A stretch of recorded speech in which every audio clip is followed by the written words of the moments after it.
I am. How are you doing this morning? Okay, so what are the concerns? Are you already starting to see some North Shore flooding?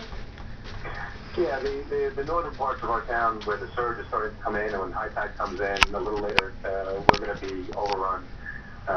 We're prepared for it. We've announced evacuation. Last night we did a call to everybody in those areas.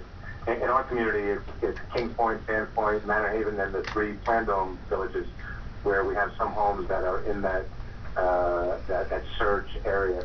The water is rising, and that's really the biggest concern that we have in relation to the water coming up. Different than Long Beach, we don't have the waves and that type of water. It's really just rising tides to come in and cause damage. All right, so what are you telling residents? What do they need to know, especially for the high tide that's going to come later on today?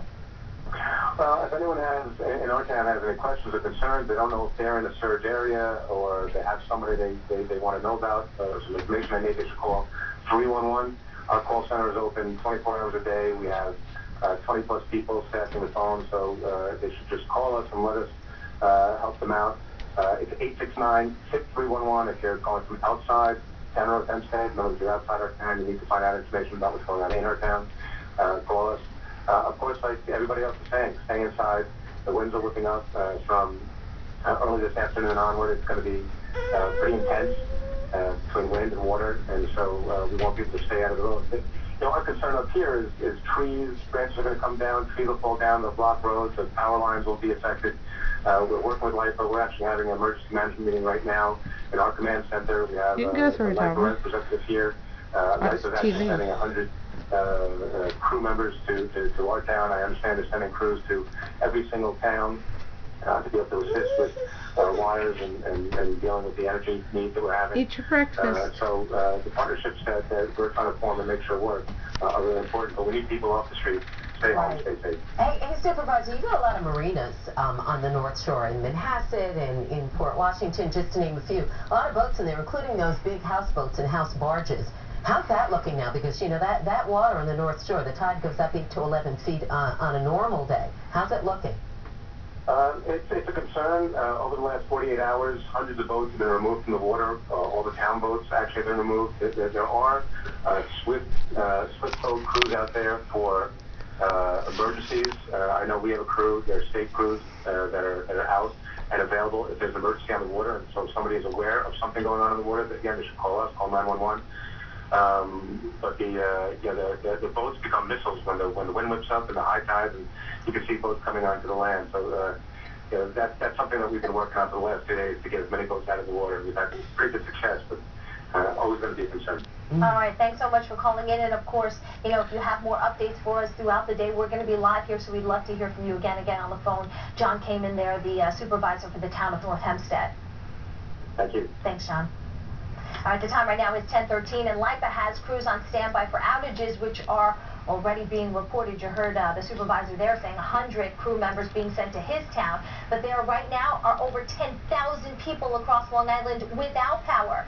You should plan to be without power for more than a week. That's what LIPA is saying. The company says they're prepared, but they need to wait for conditions to become safe enough to send their workers out. Some of the out-of-state crews have been called into a region. That's some of the video that you're seeing here. You realize that truck there is from Illinois, so they've been brought in to help because Chicago isn't having the problems with Sandy that we are. If you're in the dark, LIPA needs to know, so you have to call them. 1-800-490-0075 is that outage hotline. If you're looking for peace and quiet, let's see, Penn Station, Long Island Railroad stations, the airports. Really, the monster storm's leaving us with no way to get from here to there because the Long Island Railroad and MTA suspended service at 7 o'clock last night for the duration of the storm, and this storm could go for 36 hours. By the way, the MTA is watching the bridges and the tunnels, saying the bridges will close to traffic when the winds reach 60 miles an hour. Nassau County, no nice county buses are running right now. No Able Ride buses. Suffolk Bus has canceled service for the storm, and Huntington Town's Heart bus system is also not operating. So, it's a taxi, or better yet, stay home if you can. Kennedy Airport, LaGuardia Airport, MacArthur Airport, they're all open. But there are at least 4,600 canceled flights in the region. It's going to take days to get the flights back on track. U.S. Air has canceled all flights at MacArthur. Southwest flights at MacArthur are scratched until 8:55 tonight at the earliest, and I think somebody's being optimistic. Absolutely right. It's almost 10:15. You want to be sure to stay with us for our continuing local coverage of the storm. And just a reminder, if your power goes out, you'll still be able to watch News 12 on your smartphone. You can also always listen, but you need to call in to get that audio, 646-273-1212. All right, Rich Hoppin, you've been doing a marathon this morning, and you've done such a great job. I was in the News 12 kitchen where they feed us to keep us going, because that's the only thing that gets us going. Is that the poncho? It is the News 12 poncho, and Elizabeth and I wanted to present you with this because we thought that I have to go outside. I said we want you to go outside and see. Why not?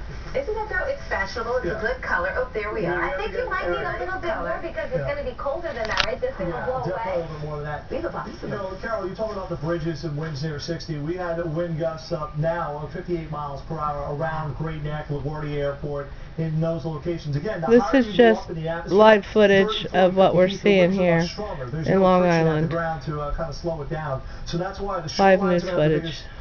Strongest winds, and also the trees on the North Shore, 100 feet up. Yeah, we get winds at the ground at 60, 100 feet up there, it could be around 75 to 85 miles per hour. So that's going to be the problem through this evening. Not a lot of rain, but just enough to saturate the ground and enable the trees to start to go over. Now, we do have that high wind warning, winds 40 to 50 miles per hour, gusting between 75 and maybe 90 miles per hour. Winds, take a look here, winds are gusting now at 58 miles per hour in Great Neck, 44 Farmingdale, 49 mile per hour wind gust. That's a wind gust right now in West Hampton. All the reporting stations that I've seen on Long Island now have sustained winds near 30 miles per hour. Northeast right now at Long Island MacArthur Airport, sustained at 32 miles per hour. Sustained right now at 25 in Farmingdale. Last hour they were at 31 miles per hour. And right now West Hampton Beach has a sustained wind of 31, gusting to 49 miles per hour.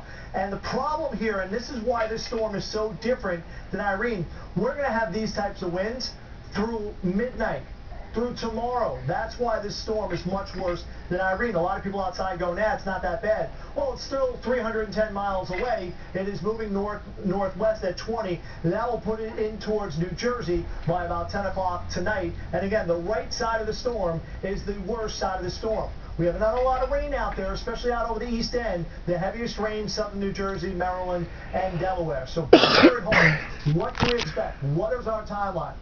Through the afternoon, through about noon, we're looking at winds gusting near 60 miles per hour, sustained 25 to 35. Then late this afternoon through this evening, winds gusting near 75 miles per hour, power outages, coastal flooding. High tides between 6 p.m. and 11 p.m., dangerous winds, severe flooding, more beach erosion, and power outages. We talk about how long the storm is going to be. Winds tomorrow gusting near 50 miles per hour with more threats of showers, maybe even a couple of thunderstorms tomorrow. Then a few more showers on Wednesday, winds about 15 to 25 miles per hour. So even a 25 mile per hour wind on Wednesday could lead to more power outages, and we'll start to dry things out for Thursday, Friday into the weekend. It is 10:18. I'm Lisa DiStefano, and Dune Road still closed the whole stretch. Other than that, out on our east end, just dealing with some flooded side streets, especially along our shore. So it's one of those mornings, you're going to see a lot of flooded roadways, a lot of puddle spots. This is what the LIE looks like right now over by Nichols Road. You can see my camera bouncing around in the wind here. But luckily right now on the expressway, there aren't too many cars. We don't have any major incidents, accidents, or closures. My story right now, and I'm getting a lot of reports of a lot of down wires out there. So be careful on those down wires. Are shutting down some side streets all over our island now in Suffolk and in Nassau County. We still have the southbound side of the Brock Moses Causeway shut down from Montauk Highway right down to the Fire Island Inlet. Also over on Merrick Road, we have flooding, so it's shut down at the, if you try to access the Seafood Oyster Bay Expressway, you won't be able to do that. Merrick Road shut down there in both directions. Heading down to Long Beach, we have the Montauk Parkway now, 2 lanes shut down in both directions over by Bay Parkway. That's because of flooding. And of course, we still have the Loop Parkway closed on the southbound side, or the westbound side, if you want to call it that, between the Meadowbrook down to Lido Boulevard. Boulevard, the southbound side of the Atlantic Beach Bridge, that remains shut down until further notice as well. Let me show you what it looks like out there on the southern state. This is by 110. I'll look outside at the expressway by the Secret Oyster Bay, and here's the Longfellow Parkway over the Sloop Channel Bridge. Look at how this camera is just shaking in the wind there. Long Island Railroad service suspended until further notice.